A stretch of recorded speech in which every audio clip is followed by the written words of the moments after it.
Bienvenidos a este nuevo video, donde exploraremos un aspecto muy poco conocido de la vida de Miguel Indurain. Hoy no hablaremos del campeón que todos vieron en los podios, sino del hombre detrás de las cámaras. Lo que estás a punto de descubrir da un giro sorprendente a la imagen pública que siempre hemos tenido de él. Prepárate, porque esta historia no es como te la contaron. Gracias por ver mi video y suscríbete al canal para darme más motivación para seguir creciendo. Para entender la doble vida de Indurain, primero debemos observar la figura casi intocable en la que se convirtió. Su éxito no solo lo elevó al estatus de leyenda, sino que también creó una expectativa constante de perfección, una presión silenciosa que moldeó cada paso que daba. Aunque siempre se mostró sereno, disciplinado y reservado, esa tranquilidad aparente escondía tensiones internas que durante años permanecieron lejos del ojo público. La distancia entre el ídolo deportivo y el hombre real comenzó a crecer sin que nadie lo notara, formando un contraste que pocos se atrevieron a explorar. Poco a poco, su mundo se fue dividiendo en dos capas: la vida impecable ante los medios y una red de decisiones personales que revelaban una complejidad mucho mayor. Y es ahí donde nuestra historia empieza a mostrar su verdadera profundidad. Para comprender cómo surgió esta doble dinámica en la vida de Indurain, es necesario mirar primero su trayectoria pública, la que millones admiraban sin cuestionar. Desde sus primeros años como ciclista profesional, destacó por una combinación inusual de fuerza, resistencia y una calma estratégica que desconcertaba a sus rivales.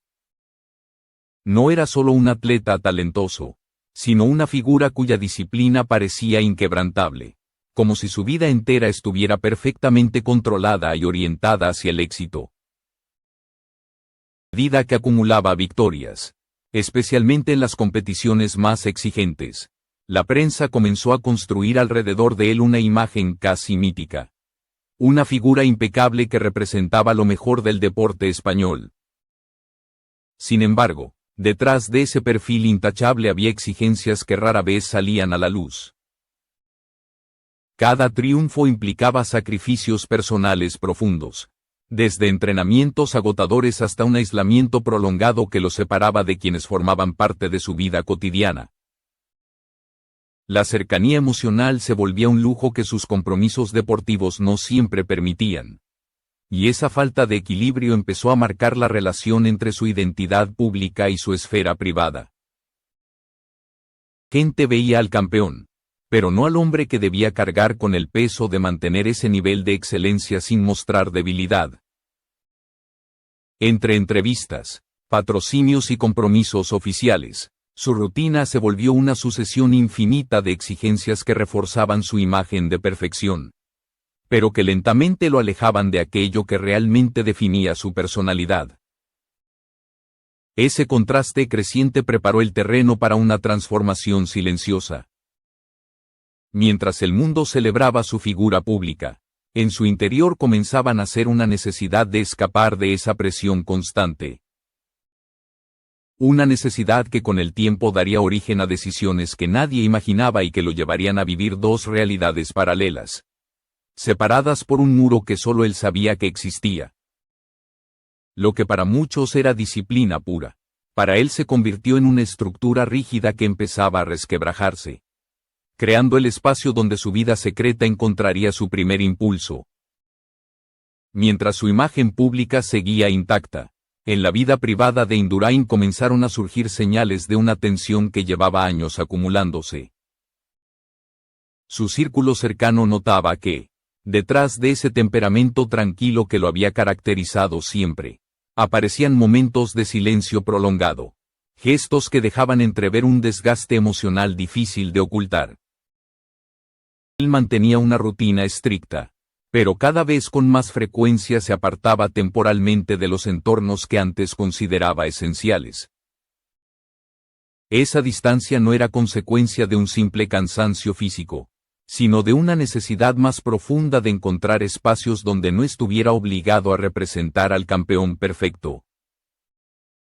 La presión mediática no solo lo vigilaba durante las competiciones, sino también fuera de ellas. Cada aparición pública se convertía en un examen y cualquier gesto diferente alimentaba especulaciones. Para evitar ese escrutinio constante, Indurain comenzó a construir pequeños refugios personales, momentos y lugares donde podía desconectar de su papel oficial. En esos espacios privados tomaba decisiones que jamás habría considerado durante los años de mayor exposición. Decisiones que no encajaban con la imagen de disciplina absoluta que todos asociaban con él. Esa dualidad se fue intensificando a medida que intentaba equilibrar sus responsabilidades con una vida que, por primera vez, parecía escapar de su control. Con el tiempo, esta separación entre lo público y lo privado se volvió más evidente. Que para muchos era solo una evolución natural después de una carrera tan exigente. Para él representaba el inicio de una vida paralela donde podía actuar sin el peso de la perfección. Esa doble vida no nació de un impulso repentino, sino de un proceso lento, casi imperceptible, que se alimentaba de la necesidad de recuperar una parte de sí mismo que había sido relegada durante años.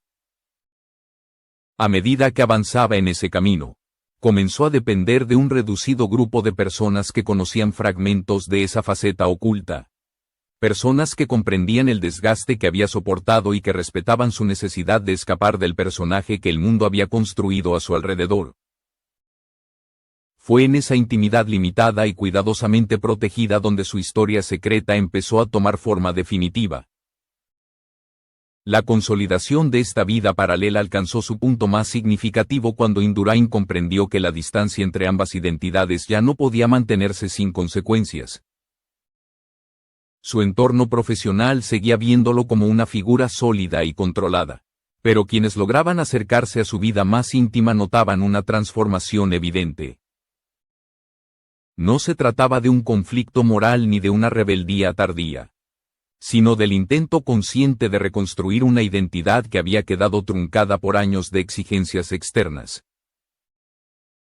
El privado empezó a recuperar intereses, relaciones y decisiones que no se alineaban con la figura del atleta ejemplar, pero que reflejaban mejor sus verdaderas prioridades. Con el paso del tiempo, esta realidad doble dejó de ser un secreto absoluto, aunque nunca llegó a convertirse en un escándalo público. La sociedad prefirió aferrarse a la versión idealizada del campeón, mientras él se adentraba en un proceso personal de redefinición. Esa discreción le permitió reorganizar su vida sin la presión de explicaciones públicas. La imagen del ídolo permanecía intacta, pero el hombre detrás de ella ya no se movía bajo las mismas reglas. Su vida cotidiana empezó a construirse con decisiones más libres y menos condicionadas por expectativas externas, abriendo una nueva etapa donde su autenticidad tenía un espacio que antes no existía. Lo más revelador de esta historia es que su doble vida no estuvo marcada por el escándalo, sino por una búsqueda silenciosa de equilibrio. Mientras el mundo celebraba al campeón de siempre, él se dedicaba a reconstruir la versión más humana de sí mismo, aquella que había quedado relegada durante los años de competencia. Este proceso no solo le permitió recuperar el control de su vida personal, sino que también le dio una perspectiva más clara sobre lo que realmente quería preservar y lo que debía dejar atrás. En lugar de una caída, su historia termina siendo la evolución de un hombre que aprendió a vivir más allá del personaje que la fama había impuesto. Así, la verdad que casi nadie contó no es una traición ni un secreto oscuro, sino el viaje profundo de un individuo que buscó reconciliarse con su propia identidad después de haber sido, durante demasiado tiempo, solo un símbolo para los demás.